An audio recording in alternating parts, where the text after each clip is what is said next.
seen anything like that. Wide right. Little roller up along first. Behind the bag. It gets through Buckner. Here comes Knight, and the Mets win it. Oh, the band is out on the field. He's going to go into the end zone. He's going to the end zone. The Bears have won. The Bears have won. Oh, my God. You believe in miracles? Yes. It's the Davey Mac Sports Program, where we talk sports and other stuff. Like the winter. Yeah, speaking of which, what is a snowman's favorite breakfast cereal? Anyone? Ice Krispies. No, wait, hold on. Frosted Flakes. Yeah, that's it. Wait, hold on, I got another one. Cheerio Snows.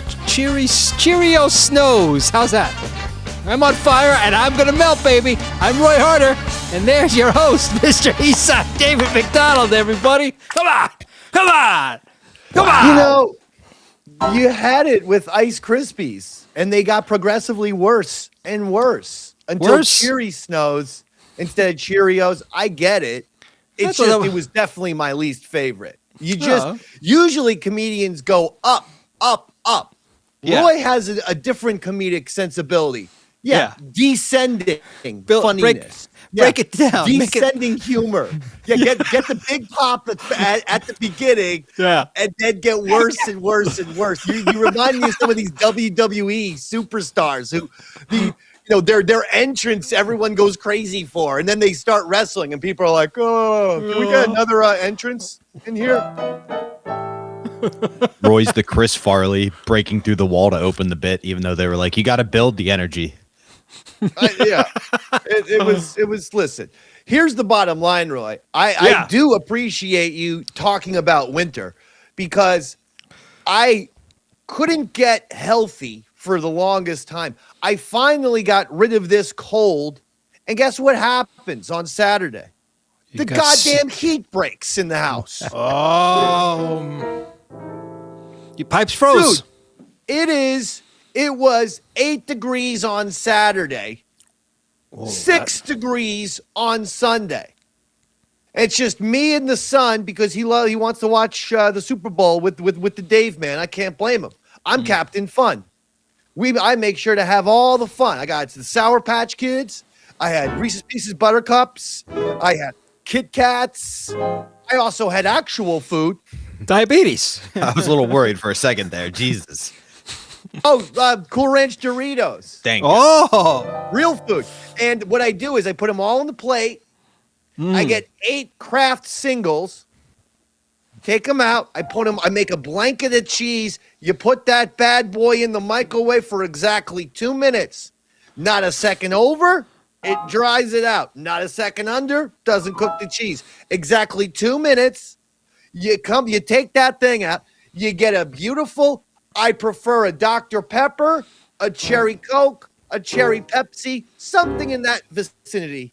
And goodness gracious, my son looks at me like I'm Chef Gordon Ramsay over here. Yeah, when I make my Cool Ranch Doritos, what I'd call Doritos and cheese. That's the name of the dish that I have perfected for Super Bowl Sunday.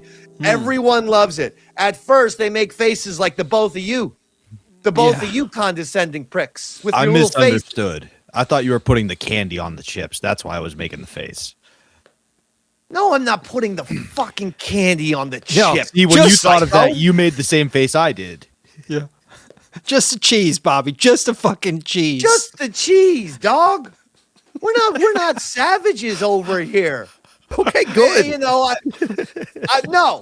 No goddamn candy. I'm not a mixed type of person. Candy can sometimes, I will crush up the Reese's Pieces Buttercups and use them as topping for a sundae. By the way, I'm probably the greatest sundae maker of all time. Would you like to hear? Sure, Dave. Why not?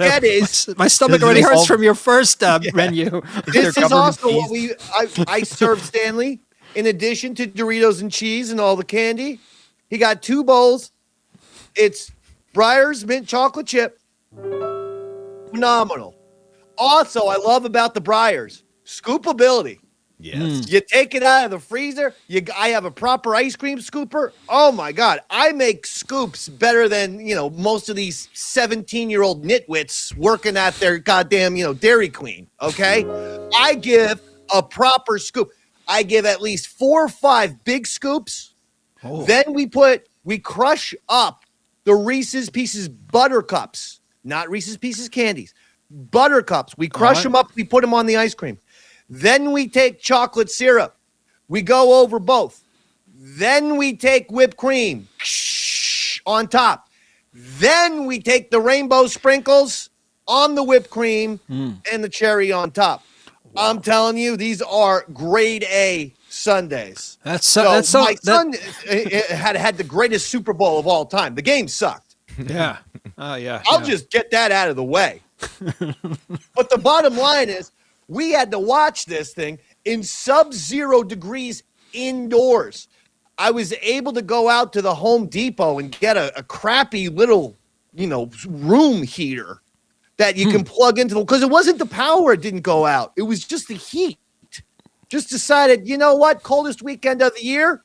Fuck you, Dave, man. And my mom's like, should you go to a hotel? Why don't you go to Aunt Deli's house? That's her sister, Beanie and Deli. Yeah. I guess everyone in the 40s were named after foods or locations where you can purchase them, because Beanie over here, Deli over here. Who's coming up with these names? But that's their names. Well, thankfully you didn't name your son Reese's Pieces, huh? Well, nevertheless, it was heaven in terms of the junk food. In terms of, we could see our breath. The heater worked okay for the room. You could see your breath in the room. Now, my son is an angel. He ain't going to complain. Plus, I'm pumping him with so much sugar and stuff. I felt like, well, look, the way to get him on my side is just to give him, this is going to be, freaking junk food heaven over here. Oh, my God. But eventually the room heater started to work a little bit.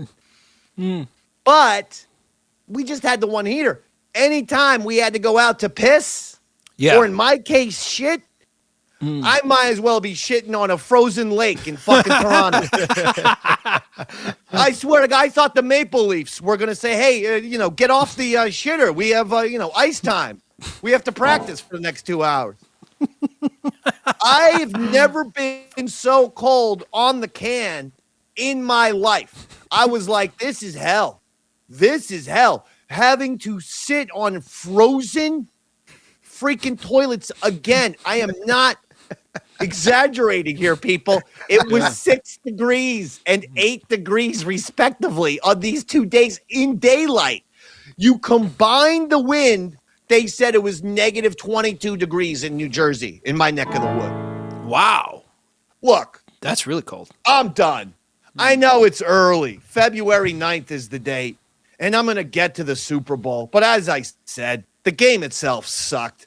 So let me just pine here for a second, because I'm telling you, I now feel the cold coming back. Oh, no.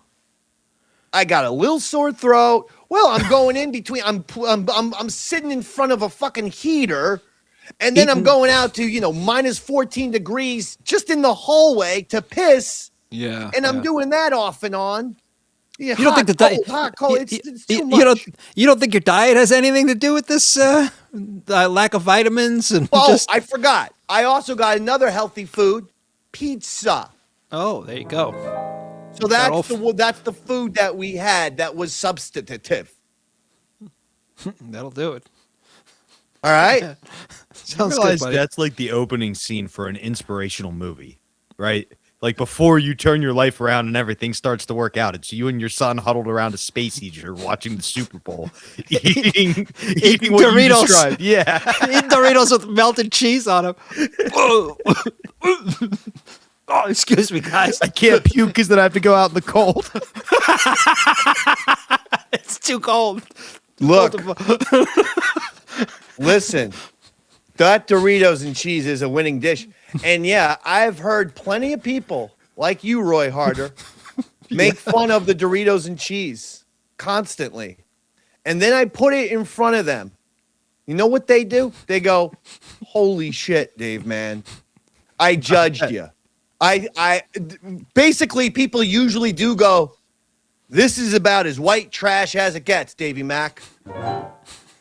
And you are the Captain White Trash right now, Davey Mac. And I go, did you try it? And if you want to get fancy, I'll put a little bit of salsa there for you because there's some dipability activity in that. No, there isn't. There is. I don't use the salsa. Stanley Mac likes, every once in a while, a little bit of salsa. Oh, man. Yeah. Oh, man. So I'm getting sick again. I'm going to be dead. Dude, what's the deal? And the guy comes in on Saturday. My mom calls him.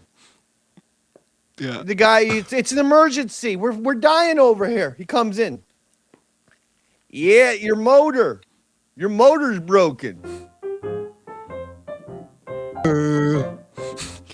I'm gonna get a part for you guys. It's gonna take.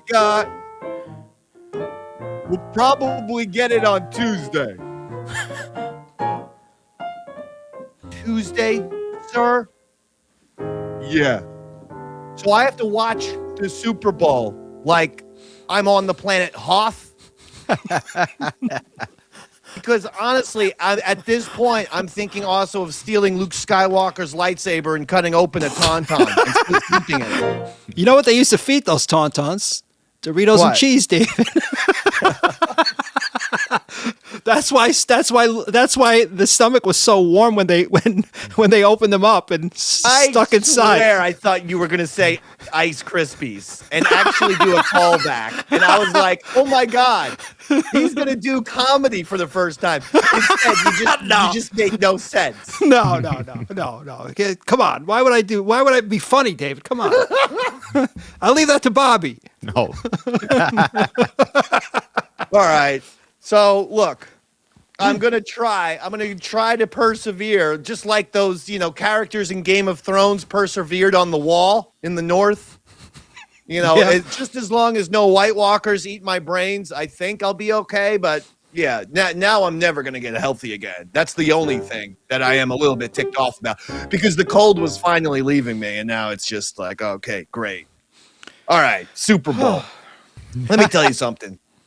That Super Bowl, you know what I call it? What's that, David? The toilet bowl.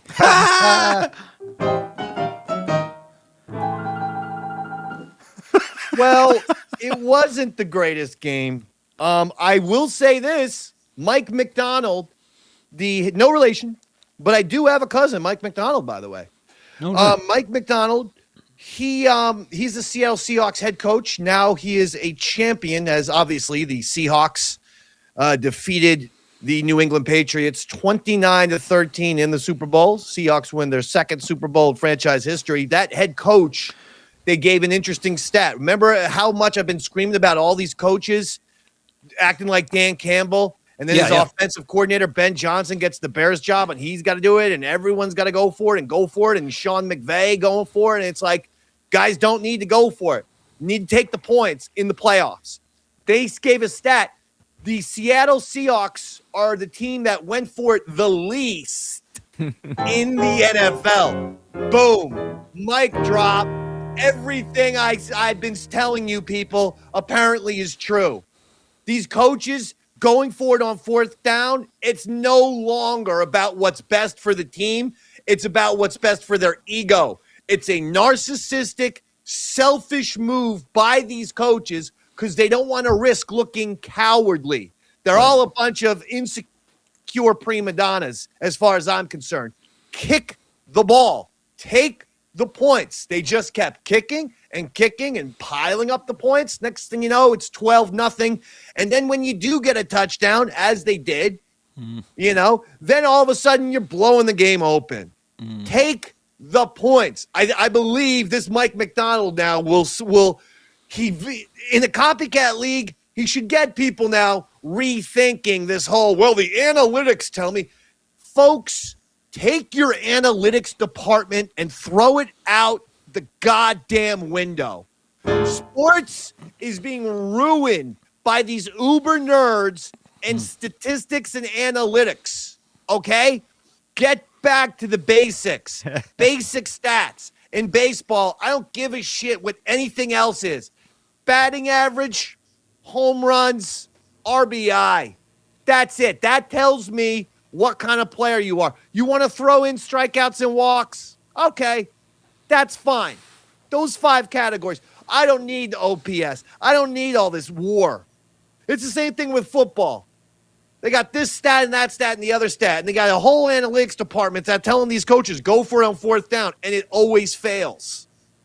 And the reason why is because all these teams are preparing for teams to go for it on 4th down. So they probably have specialized, unique packages in their defense that the offense hasn't even seen before, and which gives the defense the advantage, which is why the defenses are stopping more 4th down attempts than ever. Absolutely. Go for the field goal and take the points. That's what this Mike Macdonald win. And guess what? He's now a champion. I mean, 29-13. And I was happy because who's starting to annoy me? Dave Portnoy. Oh.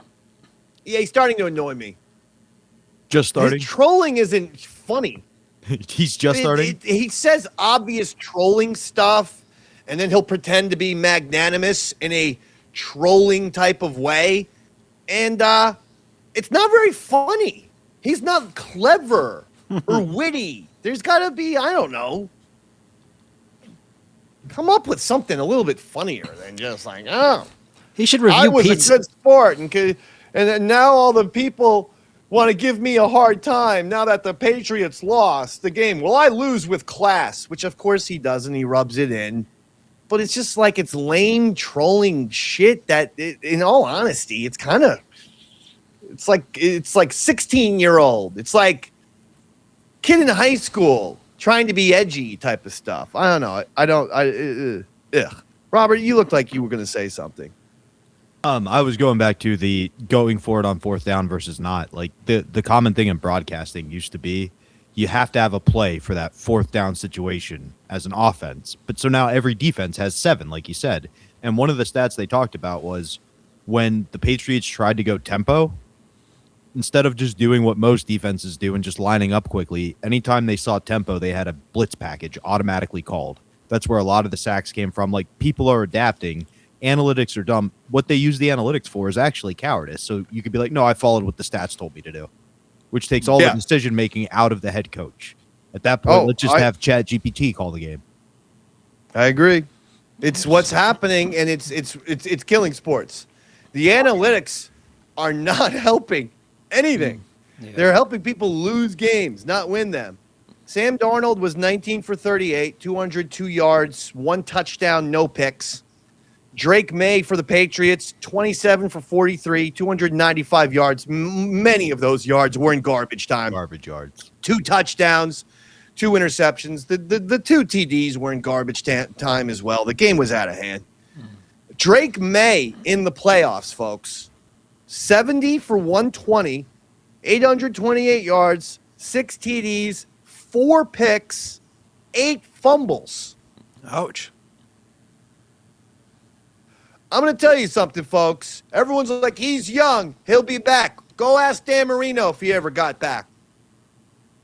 Or if you want someone who's current, go ask Joe Burrow. Hey, Joe, do you think you'll ever get back to the Super Bowl? It's been a long time at this point. What, 5 years? 6 years? Since Burrow was in that Super Bowl, he beat Mahomes in the AFC and got to the Super Bowl against the Rams. Yep. And then the Rams won their Super Bowl. There is absolutely no guarantee that this Drake Maye is getting back. I saw a guy who I wasn't that impressed with. I know I'm a Giants fan and I'm subjective, but in terms of a young quarterback, give me Jackson Dart over this Drake Maye any day of the week. Absolutely. Yeah, you heard that right. Wow. Honestly, the game could have been a lot closer. He didn't look good. The game could have been a lot closer had he made a couple of passes. There were a couple of open guys he had that he either overthrew or things like that really let the game get out of hand. And I'm not putting it all on one guy, but there were several opportunities he had that he just let slip away. Yeah, I hear you. I'm with you, Robert. Meanwhile, Kenneth Walker III was named MVP. He was the Seattle Seahawks running back. He rushed for 135 yards, 5 yards per carry. So that guy had a phenomenal game. But, you got Mike Vrabel, great coach. No issues with him. But the other Mike Macdonald's now a champion. And, Seattle Seahawks get a little revenge. We all know they should have handed the ball off to Marshawn Lynch. It made no sense not to hand the ball off to Marshawn Lynch. It didn't at the time. It's never made sense. I remember going into my morning radio show at the time, the next day,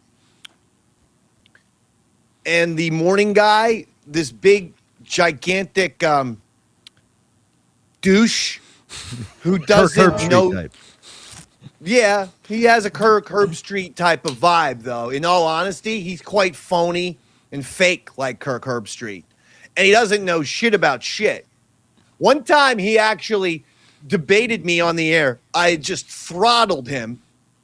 And then off the air, he goes, well, listen, Dave, I mean, that's not what they're saying on WFAN.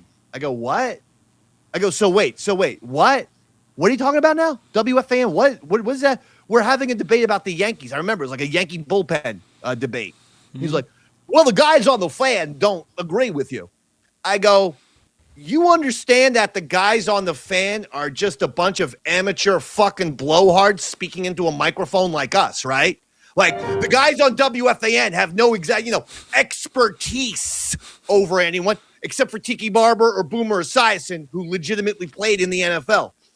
But at the same time, Tiki and Boomer have zero expertise in Major League Baseball or the NBA, though they like to think they do. They don't.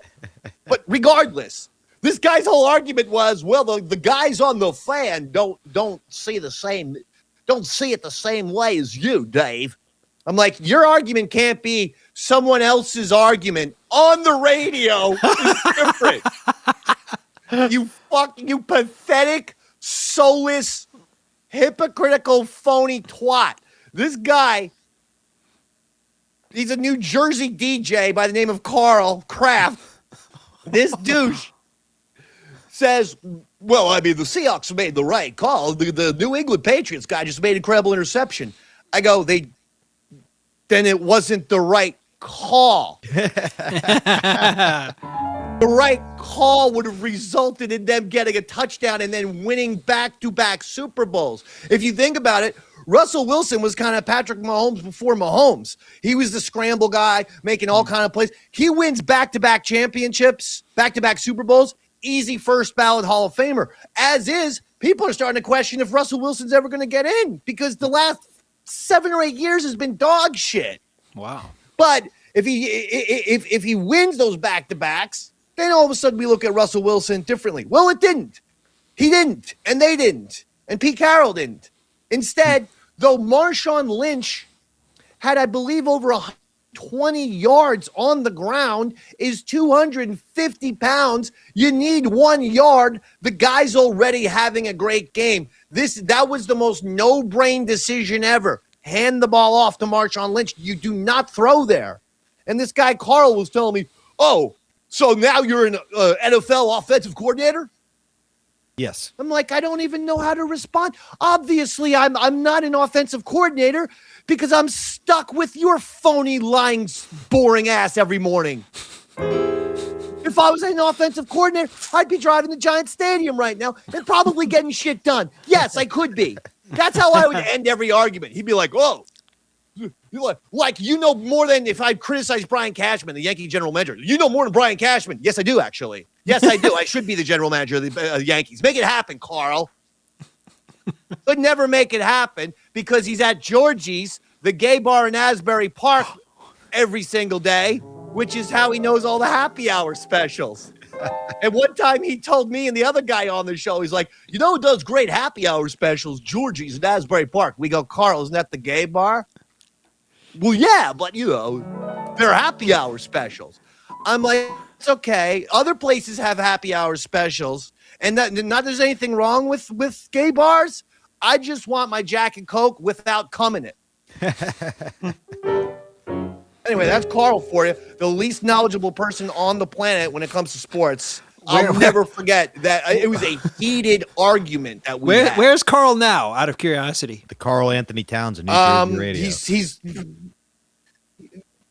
He's the captain of the Titanic, just driving, Jersey rock radio into the ground. He's one of these guys plays the same 9 songs, Yeah.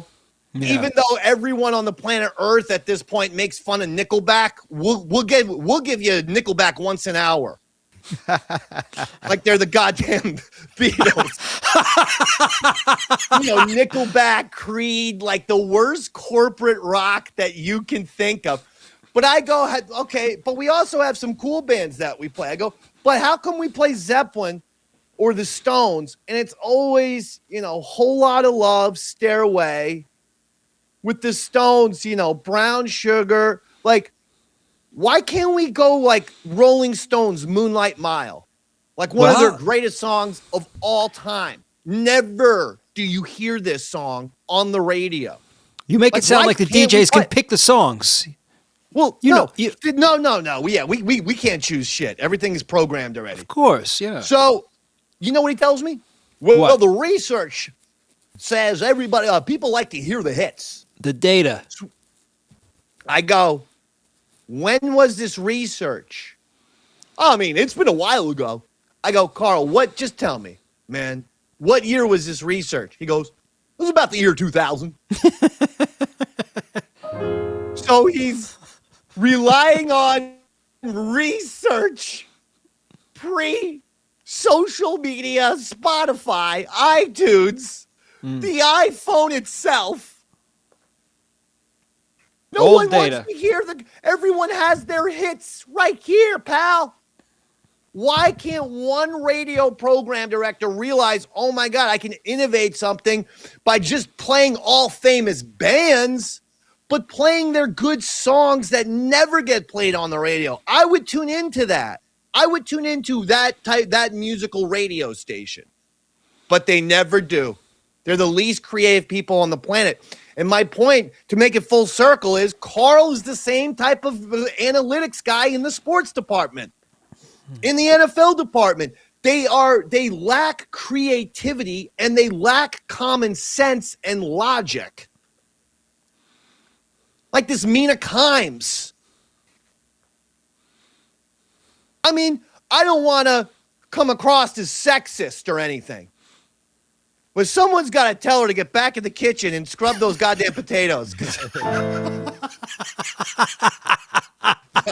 right, I take that back.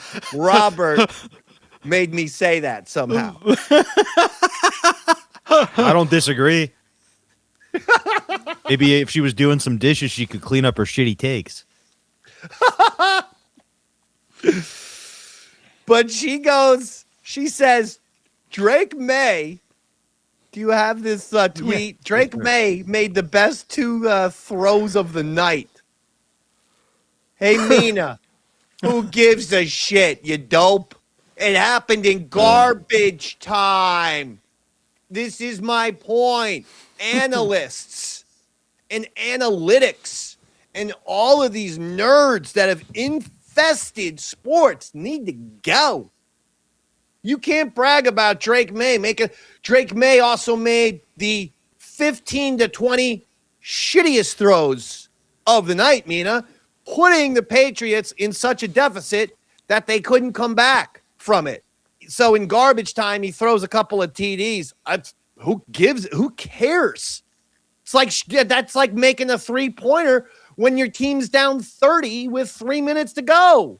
No one's going to be up there. Oh, yeah, look at that 3, baby. Doing the gun or whatever. It's like, no. Time out. No. Some of us, that was our whole career. Some of us only got in when we were down 30 points, David. So that was our whole career. And you could bet we milked every goddamn 3-pointer we hit. That wasn't me, though. I was starting 5, baby, for CBA, Christian Brothers Academy Colts. And I might have only played high school basketball and baseball, but I got to tell you something. There's a lot of people out there on ESPN and WFAN outside of Tiki and Boomer or at ESPN outside of the former jocks. There's a lot of these nerd types who never played any sports at all. And you could just tell. Speaking of Portnoy, they showed a race. Where he got a 15 to 20 foot head start and still barely beats this fatso. Yeah, terrible form. I lost respect for the guy because it was the most uncoordinated thing I've ever watched in my life. And I go, the spasmodic gyrating of his legs and man breasts, it was alarming, to say the least. I think I got it here. One more time, Pat, like, turning to me, like his knees are not even coming close to breaking his belt. Mute. Like you said, it looks like he pulled a hair back of knee. Yeah, there it is. There we go. Here he comes. He's on the top here. All right, go for it. Look at that. Look at this. What's with the... First of all, the race for him was like 10 feet. Yeah, that doesn't seem like he had too much... He didn't have to exert too much there. Yeah, I mean, what kind of race was this? Was it 5 yards? I mean, did he have his dress shoes on, David? I don't know, but combined with the video of him trying to hammer a nail onto a board at his beach home, well, I'm starting to wonder what kind of spaz this guy is. I've never seen anyone eat a pizza better, though. That's a good point. He goes, "Hey, this is good. This is good. I like this pizza." I should have thought of that. You know, actually, to make it really full circle, we were told at that former radio station I used to work at, we were told, you got to be more active digitally. And the same guy, Carl, I thought he was going to take the guy's pizza bit and do it with Jersey Shore pizzerias, because we have one phenomenal pizzeria after another at Jersey Shore. All the Italians who lived in Brooklyn and Manhattan fled and came to the Jersey Shore. That's why our pizza is arguably better than New York's, because they're all former Brooklyn Italianos. Yeah. New York City. Let's keep Long Island and Queens out of that equation, though. But you're right. Manhattan pizza bites. I agree with you, buddy. Manhattan's gone downhill. But so I thought he was going to do what the Portnoy bit. Instead, he just literally posted Portnoy giving pizza reviews on our website. I go, all of the hits are going to his YouTube. Stupid. Well, I mean, it's good content, Yeah, it is. It is good content. It's somebody else's. It's someone else's content that they will now get the credit when our listeners click on his YouTube video. Oh, I hate that guy so much. Carl Kraft is the worst human being in radio, and I wish nothing but pain for how much of a phony, fake-ass douche he is. I'm sorry, this is the Dayquil talking. As you can see, the Dave man came in spitting fire. But I've been in frozen conditions. I'm on Dayquil. I'm getting sick again. So I'm just laying it out there. This is a Quentin Tarantino type of stream of conscious. I've gone insane. I might start taking shots at Paul Dano on this show. I don't know. Anyway, Mina Kimes writes that. You know what it reminded me of? When she tweeted, the Seattle Seahawks are moving on from Geno Smith. And she goes, big mistake. Yeah, flat out. This is a terrible move by Seattle. Chances of upgrading are extremely low. Mina, I'm for real. You could get my mom to play quarterback. That would be an upgrade over Geno Smith. Okay, the woman's 85. All right, Geno Smith, the interception machine. No one should be bragging about Mina. Pretty much every quarterback is an upgrade over that guy. Sorry, Mina. This is what happens when you just let the stats geeks in. And I'm not picking on her because she's a female. I'm picking on her because she's another stat geek that doesn't use her eyes. She voted for Drake Maye as the MVP over Matthew Stafford, who had an incredible season, including leading the league in touchdowns and passing yards. And it gets the Rams in a great spot. They didn't know about the playoffs, but they did know the Rams had a fantastic year, largely because Matthew Stafford was amazing. And she voted for Drake Maye over Stafford? Why? Why? The stats, David. Analytics. Well, this stat showed that shut up.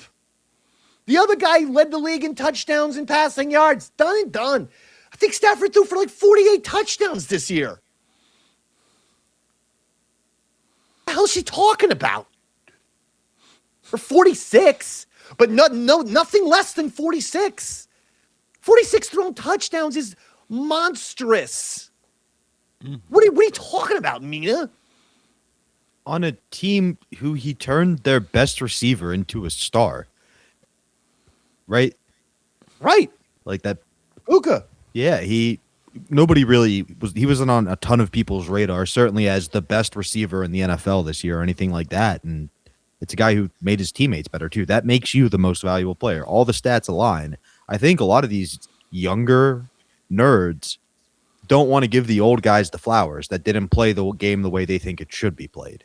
So like they're always trying to find the next Mahomes, the next young gun. And it's like, they got to stop. Yeah, we got to revere this old legend.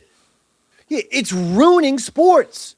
Somehow these people are getting employed by general managers, and they don't know what the hell they're doing. I've watched the Yankees and New York Football Giants to know their analytics departments stink, and they are responsible for bad hires, acquiring bad players because, well, the analytics tells us this guy is Joey Gallo. Guy who strikes out 200 times, but he also walks a lot, Dave, and he'll hit you 25 to 30 home runs. I don't care when the guy strikes out 220 times. This was one of Brian Cashman's, recent moves. Joey Gallo went so much into the toilet as a hitter, he's tried to reinvent himself as a pitcher. He's given up hitting. He's so bad. And the Yankees tried to tell, and that absolute propagandist, Michael Kay, tried to tell us, oh, well, this is what he does. This is who he is. He strikes out a lot. He also walks and hits bombs. I don't know. It doesn't matter. When you have a propensity to strike out all the time, you're going to find you time and time again, second and third, bases loaded, first and second. We just need some contact here. Guy strikes out, doesn't advance anybody. Yankees don't get any runs in the inning. Time and time again, that happens. And then the Yankees are beating someone 8-0, and here comes Joey Gallo in the 8th inning to hit one of his 25 home runs in a meaningless game. Come on, man.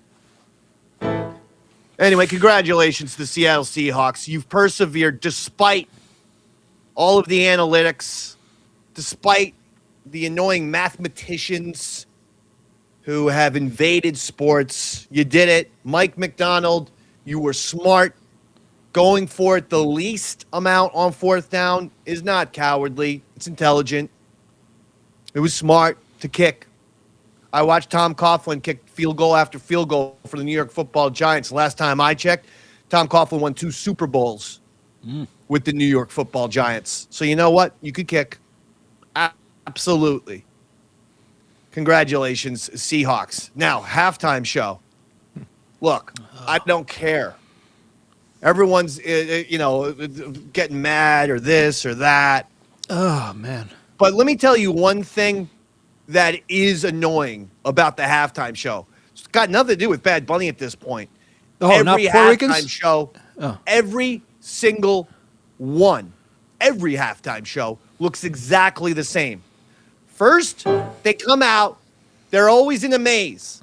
Yeah. I think the NFL bought a maze and just repurposes it. Sure. They'll put 1 year, the mirrors will be on the maze. Then they'll have flowers on the maze. This was shrubbery of some kind. Some grass was on the maze, Robert. Sugar cane, David. The grass was humans. Like people. Humans? people were in ghillie suits and ran out and made the maze and just sat there for $20 an hour. Yeah, it's annoying. Stop it with the maze. Number 2, fake, smiley, overacting dancers. Gotta get rid of them. The guy always goes through a maze, and the maze will let out into a group of 50 to 100 people, and it's just the most over-the-top facial expressions and corny dancing and gyrating you've ever seen in your life. It's like figure skating without the ice. Then he walks past the dancing people, usually goes on stage. That's when we see the simulated intercourse scenes during the Super Bowl these days. There's always going to be one part where there's some sort of simulated orgy, like a scene out of Caligula, and that happened here. And then finally we end with some really weak-ass pyro and smoke. Yeah. And weak pyro. I mean, Jesus Christ, man. You know, hire the guy who does Guns N' Roses. I've seen Guns N' Roses. They do better pyro every single night for a 300-date tour. Come on, man. It's like Disney. Maze, fake dancers, simulated intercourse, weak-ass pyro. This is what we see every year now at halftime. Yeah. It is all the same. So for the people who are there, oh, you just don't like Bad Bunny. I don't care. You should have done what I did. Watch the other Super Bowl, the white one, on the other channel. My name is Kid Rock.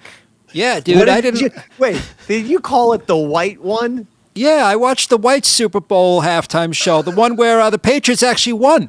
I'm the one I'm the one on Dayquil. You're not supposed to be saying such insane things. All right. Sorry, David. Sorry. I wasn't going to watch that either. No, I want to... When I experience the Super Bowl, I want to experience it all. I want to look at the commercials. I want to look at the halftime show. But I will say, every halftime show now is the same. Just so you know, it's not got anything to do with this music or that. I'm telling you, it's maze, it's smiley dancers, it's orgy out of Caligula, and weak fucking pyro. They're like, come on, man. Like, do something different. I got to be honest. If one of your big issues is weak pyro, Erica Kirk shot some out of her vagina that was pretty awesome in honor of her husband. So you might have enjoyed that halftime show. Oh, my God. Okay. That didn't happen. Oh, it's been happening since he died. I don't know if you watched the news. No, I don't. I don't want to get involved in any political talk. I was just making fun of that show. I apologize. I'm desperate to escape politics. I am, I got last thing about the Super Bowl. Two more things. Billy Joe and Green Day kicked it off with a little set. Billy Joe these days with sort of a bouffant of blonde hair. Yeah. I mentioned my Aunt Deli. That's what he looks like now. He looks like an 87-year-old woman from Riverdale, New York, who's down to visit her sister Beanie because it's very effeminate, Billy. Yeah. I'm just telling you. You know, he's only like this big. I don't know if you noticed that. Tiny. Tiny guy. He doesn't come across on the screen. He looks much larger on the screen, but when you see him in person, like I have, he's only this big. Oh yeah, no, he is pint-sized, that Billy Joe. He got to go back to the black. Or even when he had like blue hair, it was okay. But this like corny blonde, it's like he's got the same like hairdo as Princess Diana. That's who he looks like on stage to me. I hope they take the tunnels back home. Goodbye, Billy Joel. Now, finally, commercials. Do movie trailers count? Because my son and I had an argument because he likes to do it too, ranking the commercials. And yeah, movie trailers count. I love the trailer for that Spielberg movie. And then I love the trailer for the Tarantino David Fincher sequel with Brad Pitt. I thought that looked really, really good. But I don't think movie trailers should count, honestly. I know that they're buying ad time like everybody else, but of course. It feels different to me. No different whatsoever. None. All right, fine. You have to be a goddamn Super Bowl commercial Nazi, Roy. No, I mean, I'll be honest with you, David. I used to make a lot of money doing those Super Bowl commercials, and the film trailers I did, I believe, were probably at a higher quality. Money? How? You were doing the audio? Yeah, I was mixing them. I used to mix at least 2 commercials a year, up until probably 3 years ago. And what happened 3 years ago? We'll talk about that off there.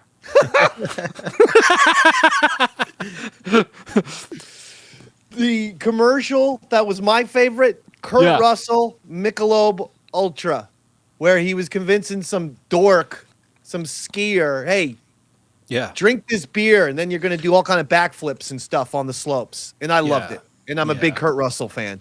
So that's my favorite commercial of Super Bowl Sunday. And in answer to your first question, David, I don't do the commercials anymore because I think I've outpriced myself. I just started bidding really high because it's a lot of work. And I was like, I don't want to deal with this. So I just started making myself super expensive until they just stopped hiring me to mix them. So it worked out really well for me. This concerns me about you sometimes, as you're supposed to be the business expert. But then I start thinking, Roy wants what now? How much money? Doesn't he know how easy his job is? Not easy at all. He does all the work. It's when you're in that type of situation, David, I'm telling you, you're not just mixing a commercial. You're basically trying to get something approved that's probably a corporate pyramid that extends 30 to 40 people. So everyone wants to put their 2 cents in, and that's a maddening experience. That's got to be pure hell. You should do it. What you should have done is forget about the price. Just in the contract, right? Look, I'm only speaking to one point person. So just before we do this, give me a point person. That'll be the person I email with. Well, that is the case, actually. I only deal with one person, but that one person gives me notes from 50 other people. So it's maddening. It's just to say the least. And a lot of times, you got to just tell them no. A lot of time, all the people with the most power to give the most important notes have the least creative senses too, in my experience. And they nitpick the wrong thing. And then by the end, you end up hating whatever company you're now making the commercial for. So Roy can't drink Coke anymore because the Coke executives were such jerks. Yeah, I'm telling you, it's disheartening to say the least. I know how you felt with Carl and the whole thing. I feel the same way on my side with my clients, David. I one time had to shoot man on the street. Well, let me then something with a protein bar that we couldn't get people's natural reactions because every time they ate it, they winced. And finally, I just told the creative guy, I was like, I'll put out the B-roll if you don't stop putting notes in because it was so bad.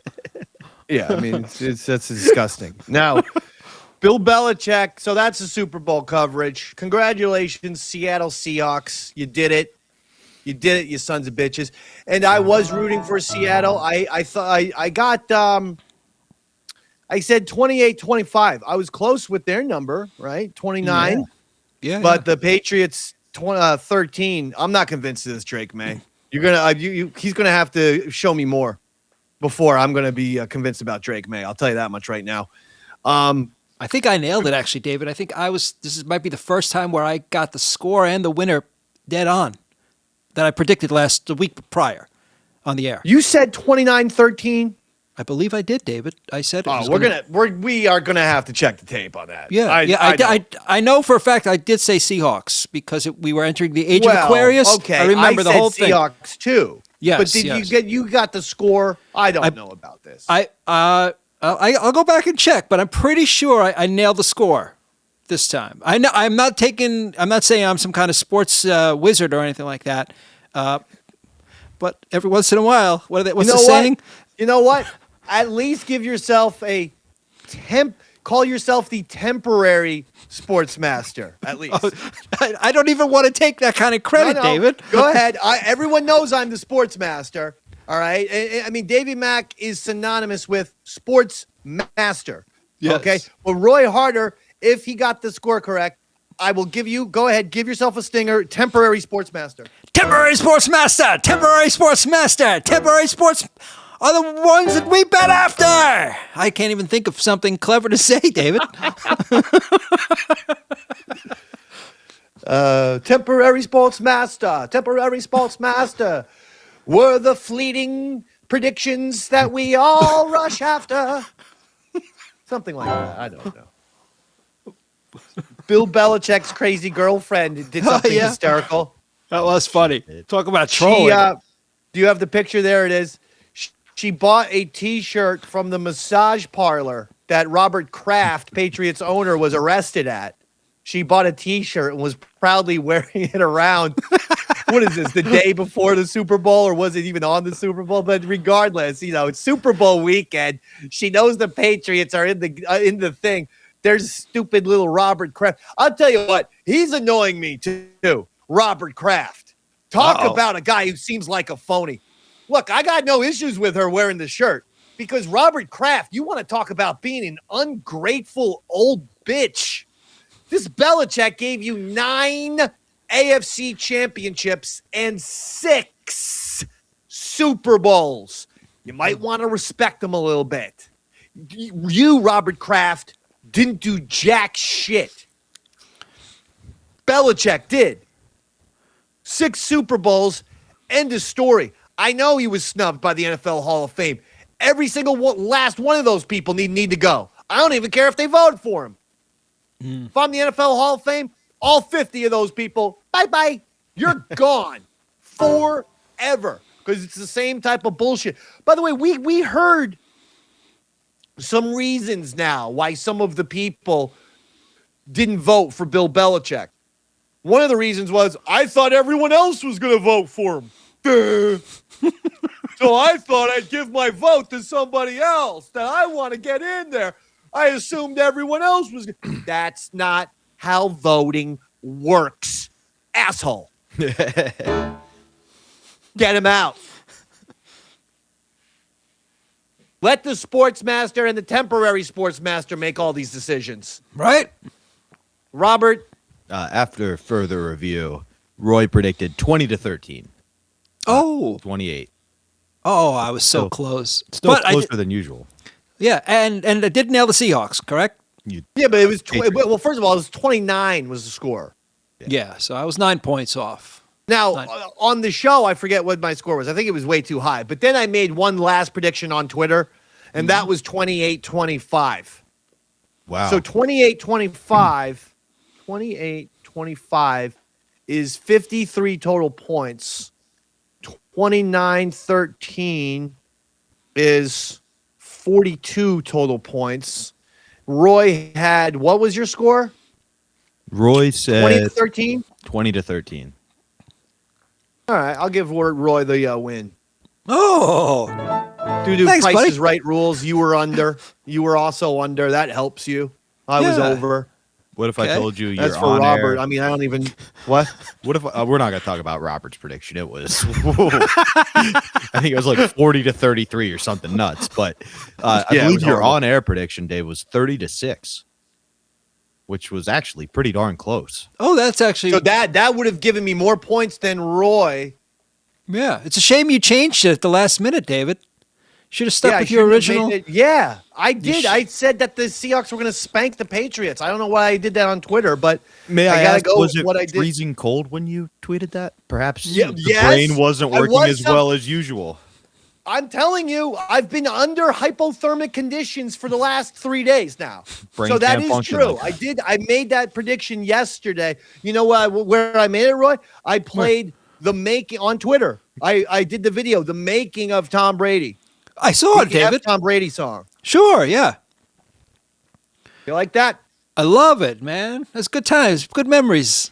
If only there was some way for you to show Dave that you liked that post. I just said I liked it. Yeah.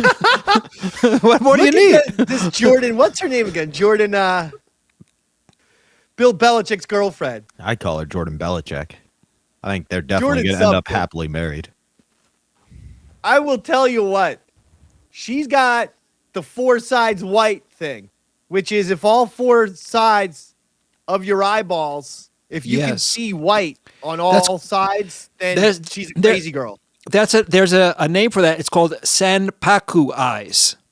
Right. And that always means you're absolutely nuts. A lot of your crazy dictators and your David Koresh's and people like that have them. Mm-hmm. A lot of your crazy, Bridezilla and that kind of thing. That woman who married the guy John and 8, Mary Kate plus 8 or whatever the hell she had him. This Jordan, Belichick's girlfriend, definitely has him too. But you know, he's kind of funny though. She's kind of funny to look at. I do like wearing the massage parlor T-shirt. I thought that was hysterical. Nice troll, yeah. Flussy's got those eyes. I have noticed that. Yeah, she does. Atlanta Falcons rookie linebacker James Pierce Jr. allegedly crashed his vehicle intentionally into another car being driven by his girlfriend, WNBA player Rakia Jackson. Multiple times he struck her with the car. Then cops were called. He then struck a cop with a car, then drove away, went on a went on a chase. They finally chased him down. It took 7 or 8 guys because the guy's an NFL linebacker. He's now been charged with aggravated battery with a deadly weapon, aggravated stalking, aggravated battery of a law enforcement, and 2 other felony charges. He's lucky to be alive, I'll tell you that. Bye-bye football career. Yeah. See you later, James Pierce Jr. I don't know. I'd kind of like that aggression in my middle linebacker. If we could just channel that properly, let's leave the police and ex-girlfriends out of it and focus on the Drake Mays of the world. I mean, he tried to kill multiple people. And you just go, hey, that's your ex-WNBA player in the backfield. Go get her. That sounds like some CTE going on, David. Exactly. And that's how you become a hell of a linebacker. Yeah. Now, the Olympics are out. Does Lindsey Vonn, she tears her ACL only a few days before the Olympics begin. And she says, screw it, I'm still going to compete. But then she crashes at around 70 miles an hour. Have to get airlifted in a helicopter off of the damn mountain.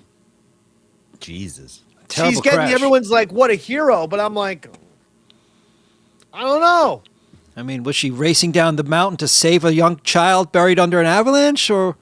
No, but I mean, it's the Olympics. You go as fast as you can. Yeah, but that doesn't make you a hero.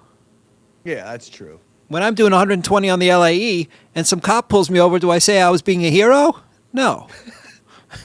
Sorry, officer, I was being a hero. She's competing, because she's competing on a torn ACL. All right. Well, I'll tell you something right now. I got something messed up with my right shoulder. People don't even realize I've been playing with pain the last 2 years. I can barely do this. Oh, God. Yeah, David. By the way, that's not it's not your shoulder. That's actually your spine. Just letting you know. Talking to a guy who knows about these kind of injuries. Oh, it's right here. Are we going to have Dave in a collar for 3 weeks? Oh, no. I ain't doing that, man. No. Maybe we can get you what that boxer had, where they have the thing and it's locks you into place and you can still work out with it. Oh, I don't want any of this. I just want the heat to work so I can take a nap. That's the other thing that they don't tell you. When it gets this cold and the heat breaks in your house, I can't get to sleep. So I'm on like 2 hours of sleep for Saturday night, Sunday night. About 4 hours total. Oh, dear. I mean, dear is right. Yeah, normally it's You got cold. a problem? It makes me a little bit edgy and bitey. You got a problem with what I said, right? Yeah. Normally cold weather makes you fall asleep faster, believe it or not. It's the hot weather where people have a real problem sleeping. I can't, either way. Extreme hot, extreme cold. I can't get to sleep. You don't take a little puffy puff, doesn't mellow you out and kind of drift off? I don't have any. No, huh? No. I'm out. Oh, okay. I don't have any cash right now. I got to move some things around. Some sticks to create a fire. Yeah, everything's going downhill. Faster than Lindsey Vonn, apparently. So that's the Lindsey Vonn. This Breezy Johnson was actually the woman, though, who did win the downhill skiing. She won gold for America. Is her name really Breezy Johnson? That's her name, Breezy Johnson. Come on now. Come on. It is. And then she's jumping up and down, and the stupid ribbon that holds the medal around her chest, around her neck, it breaks, and then the medal breaks. Wait a second. Gold? Gold is just breaking? They're not using real gold, are they? I say we get to the bottom of this because I believe there's a massive scandal going on here at the Olympics. Olympians are complaining that if your gold medal drops to the floor, it gets chipped and or breaks. Well, I'm gold, like, that can't be real gold then. I'm sorry. It's totally real gold, David. Gold is you could bite into gold and you'll see your teeth marks. It's incredibly soft, especially if it's pure gold, 24 karat gold. If it's soft, it's not going to crack and break like it's a Chips chocolate chip cookie, a Chips Ahoy. That's what's happening here. I don't know if it's real gold, to be honest with you, because if that metal was actually solid gold, it would probably be, with the gold prices today at $5,000 an ounce, trust me, I know about my gold prices. This thing is probably going to be worth, I don't know, $100,000. You think about every one of these players walking around, that's $300,000 every time every single event. Come on, that's crazy. Doesn't make sense to me. Can't be real gold. It's supposed to be real gold, bro. It's supposed to be real gold, real silver, and real bronze. We're not doing fake freaking medals here. I don't know. I'm just saying, I don't know if it's real gold. It's probably gold. It's supposed to be. It's supposed to be. It's a gold medal. It's supposed to be, but I think it's gold-plated. It's gold-plated. I mean, if it was real... That's got to be honest, Dave. That's actually the second biggest scandal that's going on at the Olympics. Have you followed the first biggest one, either of you gentlemen? No, what? So they're dubbing this, I believe it's Penisgate is what they're calling it, or Crotchgate.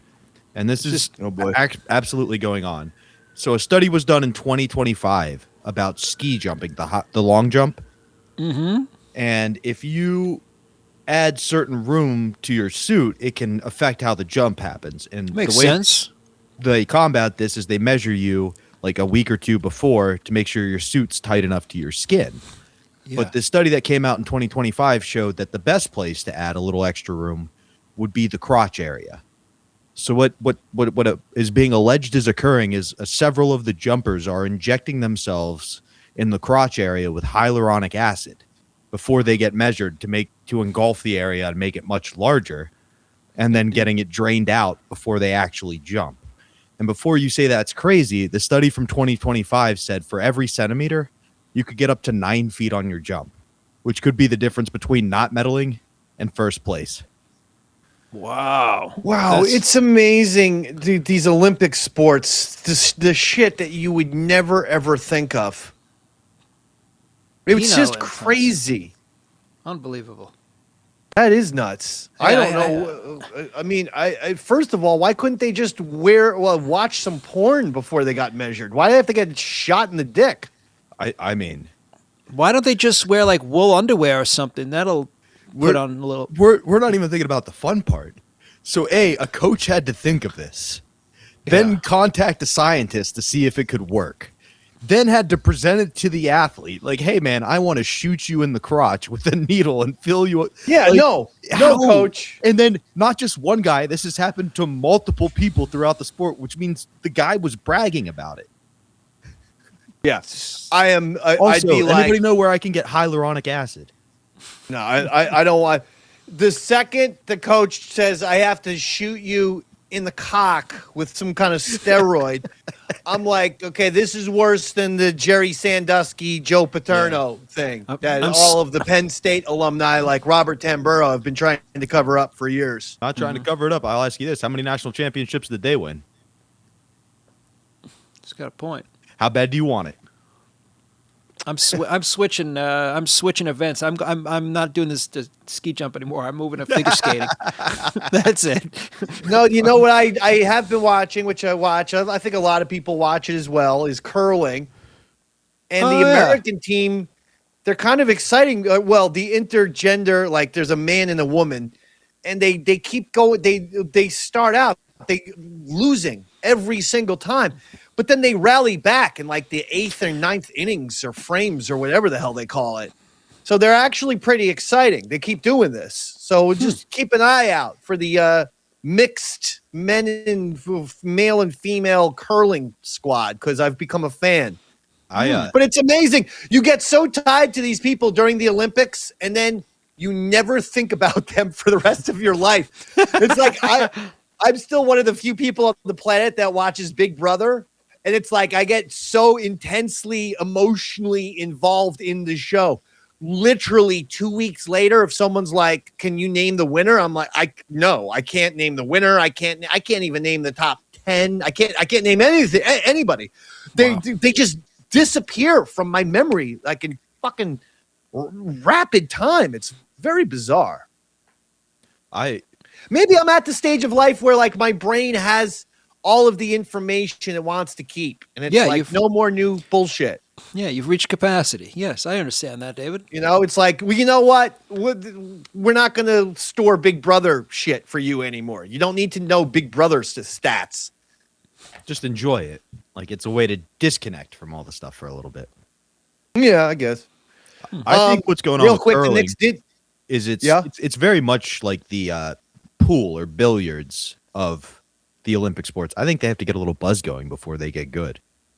Like my buddy Mike's a terrible pool player until the third beer, and then he is the best pool player. I think that's what they're doing. They have to have a little bit as they start. Have you ever? We used to play.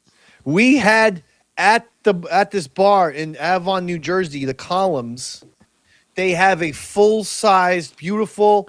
Not the gay bar. Not the gay bar at the Columns, no. David, is it? Okay, just checking. Not a gay bar. It's it's for all, and giant shuffleboard. Not the shuffleboard with the sticks, but with the you use your hands. It's a sandy, long wooden sandy table. thing. Yeah, I know exactly. Oh my god! First of all, there's nothing better than going to the bar, having just beer after beer after beer, and playing that for like 2 hours. But secondly, when I get to like beer 6, I'm unstoppable. Like I have the touch. I can go for as far as it can get without going off the table. That's the key. Can't go off. Mm-hmm. There's a similarity there with curling. I feel like I would be fantastic at curling. I do. We actually got to go. I'm not Mike Francesa over here bragging about the snowblower. I'm just saying. Well, like the curling, like that's probably, okay, Mike Francesa here, okay? And it's like curling. It's like, what's curling? Is that when the ladies get they'll put those things in their hair? I used to see like people like you watch, a very hip show that I'm sure the kids all watch. I Love Lucy. And, Lucille Ball would have all these curlings in her hair to make her hair extra curly. And I'd be like, is that curling? Is when the women wear those curlings in their hair to make the hair curly, It's like, so basically the idea of the sport is to grab like Lucille Ball and throw it down like an ice rink. And what? Like knock over some pins like she's a bowling ball? Like, curling? Is that what it is? But I gotta tell you, the other day I'm watching curling and I go, you know what? I should help them out with my snowblower. I go, all this sweeping, sweep. The one person throws the puck and then they sweep. I go, it'd be a lot easier if you had a snowblower. I go, just imagine letting the little rock go and then you're behind it with the snowblower. And I'll just blow it right into the middle, boom, right on target, bullseye. They said to me, Mike, Mike, even though you're an Italian American, you're from Long Island and you've been banned from these Olympics in Milan. I said to him, what's this all about? All right. Okay. You see me going to the Knicks games all the time. I one time had the pleasure of sitting next to Sir Paul McCartney. Okay? He didn't seem to bother, to mind much. I mean, he did split after halftime. I did ask him 14 questions about Abbey Road and the making of the album and his relationship with George Martin, legendary Beatles producer, George Martin. I didn't really care about his relationship with Ringo. Okay? Always thought, Ringo a little overrated. Okay? If I'm going to have to choose a rock drummer, we're going to go with Keith Moon from The Who. Okay? And I go, Paul, how come you didn't get Keith Moon or John Bonham to drum for the Beatles? What's with this, Richard Starkey fella? Paul goes, Mike, can you hold that thought? I'm going to get a pretzel. This is at the Knicks game, Knicks Celtics. He goes to get a pretzel. I don't see him for the rest of the game. Then I learned he apparently was in James Dolan, that's the Knicks owner. He was in his private box saying there's some big, fat Italian Long Island guy bothering me. Okay, in section 1. He says he's on the radio, but all I see him is wearing these Bet Rivers gambling windbreaker. I go, I told him, listen, Paul, I would still be at the Fan if that backstabbing piece of shit, Mark Chernoff, didn't betray me. Okay? Put me out the pasture. Don't think I forgot, Chernoff. I got my snow blower. I'm going to turn it on turbo. I'm going to blow your fucking head right off your shoulders. Whoa. Yeah, Chernoff. All right? Don't mess with Mike Francesa, okay? I know a few people who are involved in this, shall we say, thing of ours. Okay? You don't want any problems with them, Chernoff. Apparently, the reason why I got banned from the Olympics, they told me, is I was trying to clear the mountain, with the snow. I go, guys, there's a lot of snow on this mountain. I got my snow blower. Let me just take care of it. And I blew the snow. It was beautiful. I got the grass, beautiful grass all over, some daffodils. And they go, Mike, this was our downhill skiing slope. You ruined the course, is what they said to me. I go, when we were in the kids in the 50s, we would get a refrigerator box, we'd flatten it, and we would ride grassy hills with that refrigerator box. I go, why don't they try that? Take out instead of the skis, maybe replace them with, refrigerator box type sticks underneath each foot, And they go, Mike, it's for these reasons. And clearly, ongoing insanity and mental illness is why you're banned from the Milan Olympics. So I go, okay, listen, I know a couple people, all right? Does the name Gambino ring a bell?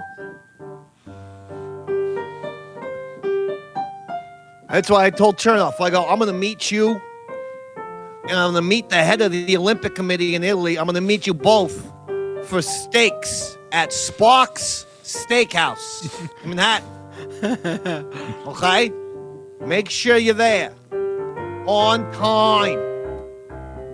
I'm going to have 6 guys, 6 shooters, people, 6 maitre d's waiting for you.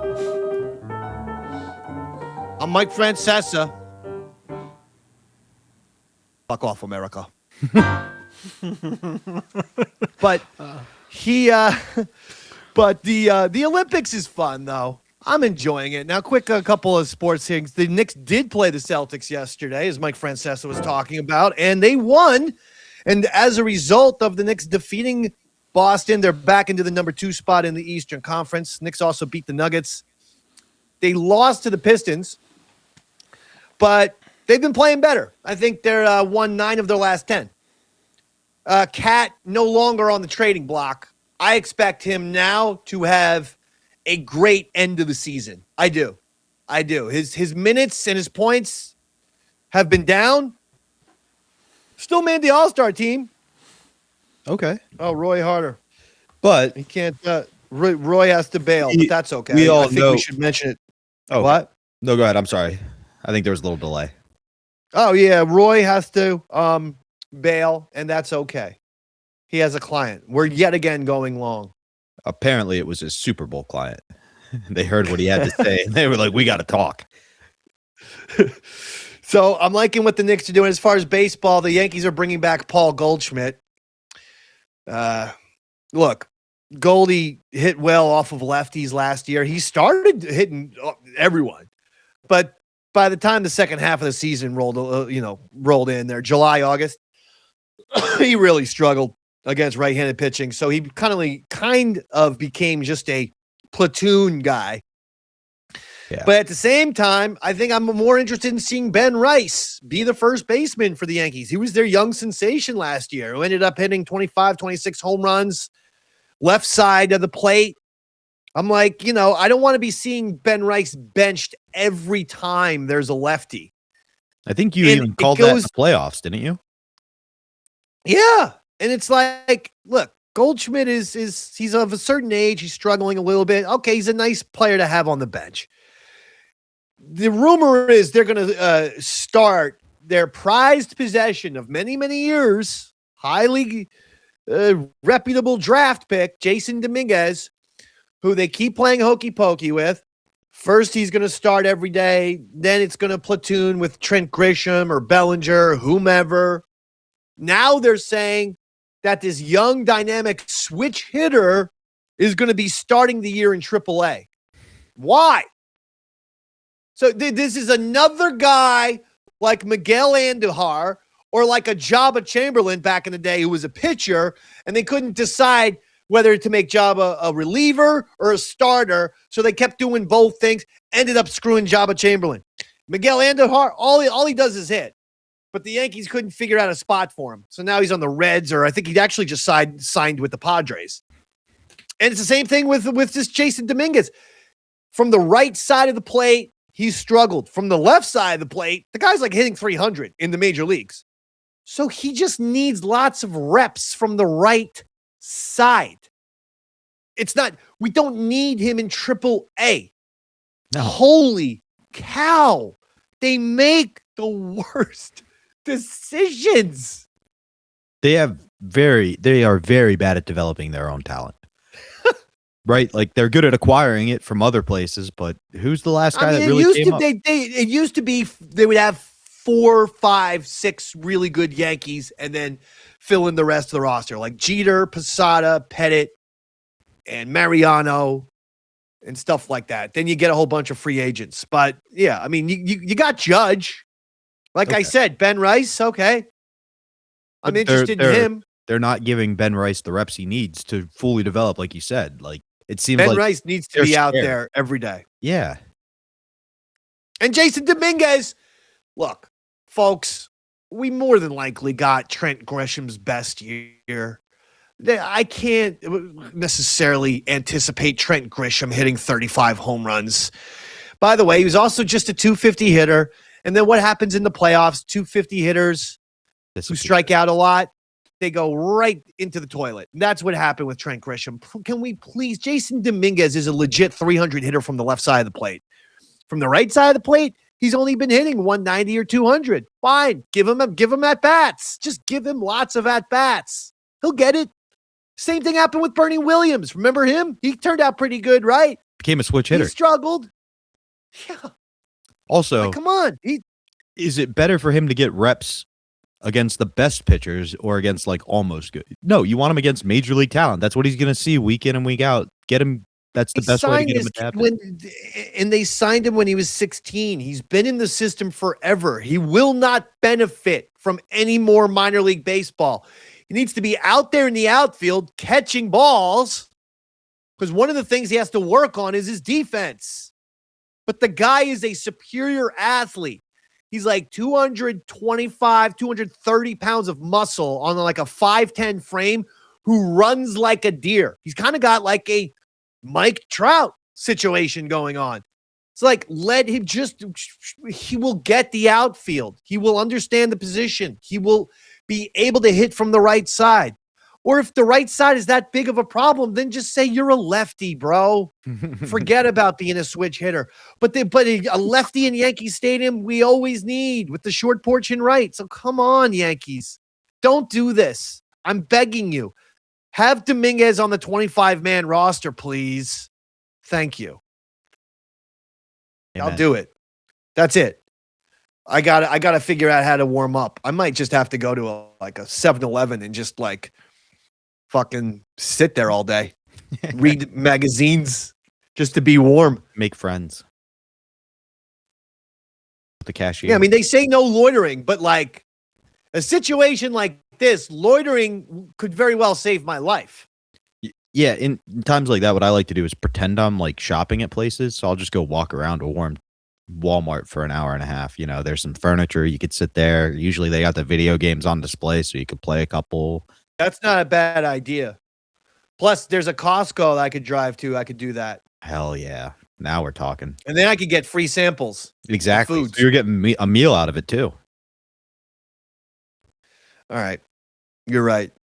We got to think about this. Robert, anything to plug? Promote? Follow me on social media. I got lots of local shows coming up. If you want to see those, check it out there. That's at Bobby_Tamburo.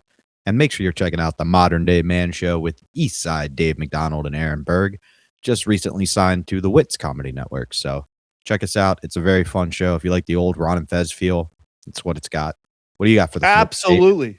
Other than your big appearance at Costco later this afternoon? Yeah, make sure you're checking out Modern Day Man. Just check out all things on my YouTube as well, Eastside Dave TV. I put everything there.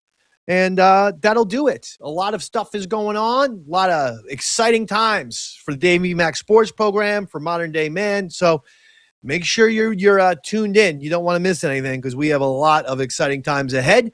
And that'll do it. For Roy Harder, for Robert Tamburo, I'm Davey Mac. Good night, everybody.